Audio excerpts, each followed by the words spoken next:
Right, should there be restrictions when going through a weight loss journey?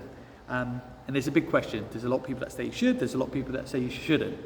What I want to talk about is, there's an alarm, give me a second, there's the alarm went off, I had to pause it, but beyond the restrictions. So the restrictions are normally things people are consuming that's not very healthy for them. Alcohol, chocolate, takeaways, the lights off. For you to change, you have to change your lifestyle. The lifestyle you're living currently right now is the reason why you're in the position that you are. And if you're not happy, then you have to change that to a healthier way, a healthier one to become healthier, obviously. So there has to be some sort of restrictions or reducing of particular things to get to this new, healthier lifestyle. What I want to talk about, like I said, is sometimes it's not the things you're consuming, what you're only trying to stop. It's also the experience of getting the end consumption. I'll give you an example. If you're someone who has a takeaway after work 3 to 5 times a week, not only are you having a takeaway, whatever the takeaway is, but you're creating an experience of getting that takeaway. Your body, your hormones are like chemical messengers, and every time you do something, it sends a chemical message up to the brain saying it's doing it.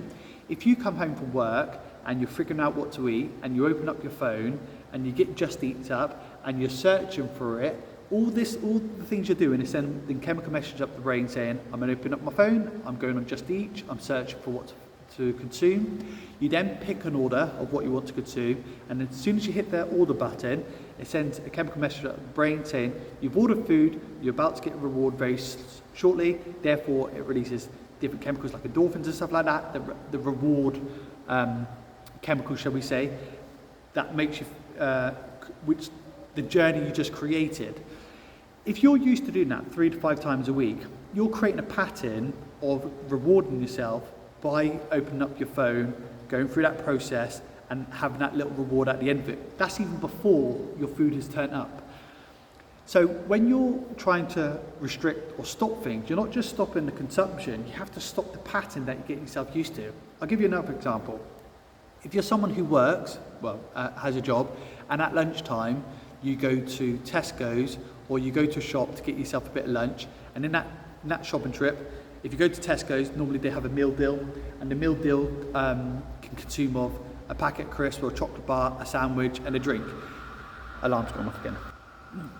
And every single day you do the same pattern.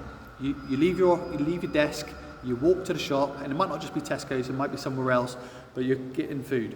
You're creating an experience. That experience every single day your body gets used to. So let's say you're trying to become healthier and you think, right, I've got to stop ordering, getting food from the takeaways or from the shop or something like that, and you bring yourself a packed lunch in. And when you bring a packed lunch in, you've got a healthy food, but your body's so used to that experience, leaving the office, going to the shop and picking something up, regardless what it is, that's what you're also stopping, and that's what your body's trying to fight you against. When people don't understand this, they feel that they're just failing, and they feel that they can't live without the naughty food. But it's not the naughty food, it's the experience that your body's trying to fight you against and trying to get you to do that you're so used to doing. So if you're so used to paying for your food every single day in a shop, you're having the experience of swiping your card or using your phone to pay or using cash to pay every single day, and that transaction your body's used to. Whatever you're consuming is sometimes irrelevant. Your body's so used to that transaction, if it doesn't get that transaction, it craves that transaction for you to do it. And it won't allow you to feel completely comfortable until it's done so, because it's known in a habit way. There's a trigger, the action and the reward. So the trigger will be lunchtime. The action is going to the shop, swiping your card, giving the cash. The reward is whatever you brought. And it could be not food, it could be good food. So when you're restricting things, if you can understand the patterns that you're creating to getting bad things, you can normally sometimes continue that pattern, but the outcome is a healthier outcome. So if you're someone who's used to getting takeaway 3 to 5 times a week, you can it's very hard to find healthy takeaways, especially where I live, but there are places where you can have healthy takeaways and you can kind of continue that pattern. If you don't have the luxury of having healthier takeaways where you're around, you do have to just cut that out. And that's where the restriction kicks in. You have to, otherwise you're always going to consume the unhealthy stuff, which is going to keep you in the body that you want. If you're like the lunchtime sort of thing, have a healthier outcome. Swipe your card, give the cash in if you need to, allow that reward to happen, which your body's used to, but the outcome's slightly different. You can change that pattern later on.